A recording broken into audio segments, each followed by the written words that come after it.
ஆத்ம நமஸ்காரம். உலகக்ஷேம பிரகாசிகை. தலைப்பு குரு தத்துவம்.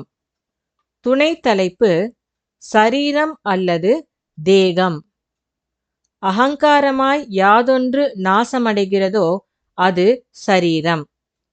சீரியதே இதி சரீரம், அதாவது நசித்தல், அதாவது அழிதல், திரவித்தல், க்ஷீணித்தல், அதாவது மெலிதல் உடையது எதுவோ அது சரீரம். சாதாரணமாக உடம்பையே சரீரம் என்று கூறுகிறார்கள். ஆனால் அது சரியல்ல. அது தானாகவே நாசமடைவதில்லை.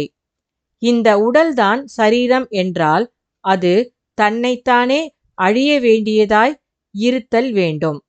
அவ்விதம் நடப்பதில்லை.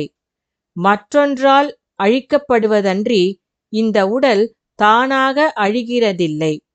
அப்படியே அழிக்கப்பட்டாலும் பூராவும் அழியாமல் சில பகுதிகள் அழியாமலும் இருக்கின்றன. ஆனால் சரீரமாவது சுருங்குவதும் க்ஷீணிப்பதும், அதாவது மெலிவதும் குறைவதுமாகிறது. நீர் ஊற்று போல ஊறுகின்ற பொருள் எதுவோ அதுதான் சரீரம். ஏதொன்று ஊற்றுப்போல் ஊறி முழுவதும் நாசமடைகின்றதோ அதுதான் சரீரம். அப்படி நாசமடைகின்ற பொருள் ஜீவசக்தியாகிய வாயுவாகும்.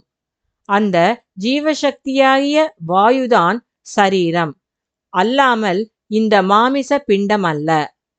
நம்மிலிருந்து வாயுவாக சரீரமாக இருக்கின்ற பொருள் அதோகதியாகி வெளியே சென்று சதா நாசமடைந்து கொண்டிருக்கிறது.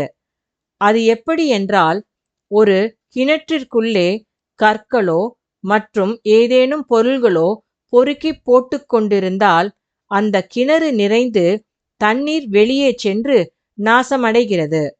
அப்படி கெட்ட ஆகாராதிகளை உள்ளில் செலுத்தி வாத பித்த கபங்கள் பெருகி உயிர் உள்ளிலிருக்க இடமில்லாமல் வெளியே சென்று சதா நாசமடைகிறது.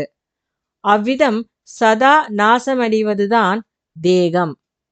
தெஹநீதி தேகம் என்பது அதனால் ஆகும். அதாவது வாயுவில் அக்னி ஸ்திதி செய்கிறது. உயிர் அக்னி சொரூபமான சப்தமாய் பவித்து நாசமடைகிறது. அப்படி நாசமடைவதுதான் தேகம். ஆத்ம நமஸ்காரம்.